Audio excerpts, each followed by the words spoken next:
बिस्मिल्लाहिर्रहमानिर्रहीम। अस्सलाम वालेकुम friends, welcome back to my channel. I hope आप सब लोग खैरियत से होंगे, ठीक ठाक होंगे।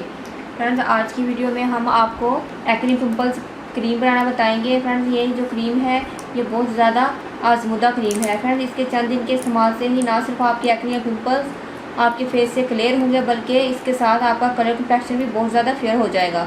तो चलिए फ्रेंड्स, इसको बनाना स्टार्ट करते हैं। तो फ्रेंड्स, मुझे चाहिए विटामिन सी की 2 अदर टैबलेट का पाउडर। आप 500 मिलीग्राम की ले सकते हैं या 1000 मिलीग्राम की ले सकते हैं।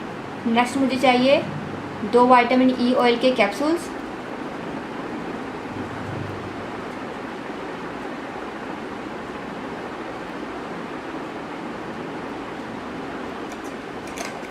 और आपको चाहिए हाइड्रोक्विनोन क्रीम, ये आप डालेंगे 5 ग्राम। और आपको चाहिए कोजिक एसिड क्रीम, ये भी आप 5 ग्राम इसके अंदर ऐड करेंगे।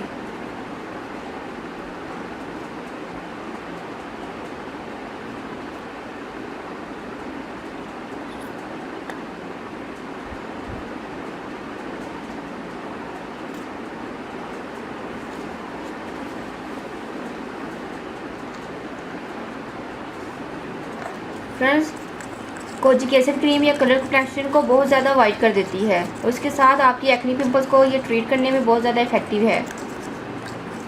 फ्रेंड्स, कोजिक एसिड क्रीम को आप वैसे भी अपने फेस पर लगा सकते हैं। अगर आप बहुत ज़्यादा वाइट होना चाहते हैं तो आप इसका यूज़ कर सकते हैं, बशर्ते ये कि आपकी स्किन सेंसिटिव ना हो।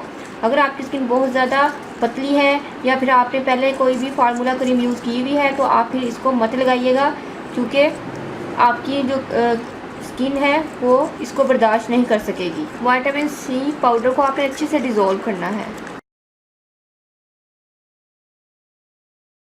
तो जी फ्रेंड्स, हमारी एक्ने पिंपल्स क्रीम रेडी है। फ्रेंड्स, आप इसको मॉर्निंग में भी लगाएं और आप इसको शाम में भी लगाएं। फ्रेंड्स, इंशाल्लाह ये आपको बहुत ज़्यादा बेस्ट रिजल्ट देगी और इसके साथ फ्रेंड्स आपके कलर कम्प्लेक्शन को भी फेयर कर देगी। चंद ही दिनों के इस्तेमाल से आपके जो एक्ने पिंपल्स हैं इंशाल्लाह वो बिल्कुल रिमूव हो जाएंगे। और फ्रेंड्स, आप इसको बनाकर इजीली स्टोर भी कर सकते हैं। होप से फ्रेंड्स आपको वीडियो पसंद आएगी। फ्रेंड्स, अगर आप लोगों ने अभी तक मेरे चैनल को सब्सक्राइब नहीं किया तो प्लीज़ मेरे चैनल को सब्सक्राइब करें और साथ ही बेल आइकन पर क्लिक करना मत भूलिएगा, ताकि मेरी हर आने वाली न्यू वीडियो का आपको नोटिफिकेशन मिल सके। और मेरी वीडियो को लाइक और शेयर भी ज़रूर कीजिएगा। मिलते हैं नेक्स्ट वीडियो में किसी अच्छी सी रेमेडी के साथ। तब तक के लिए अल्लाह हाफिज़। Thank you for watching my videos.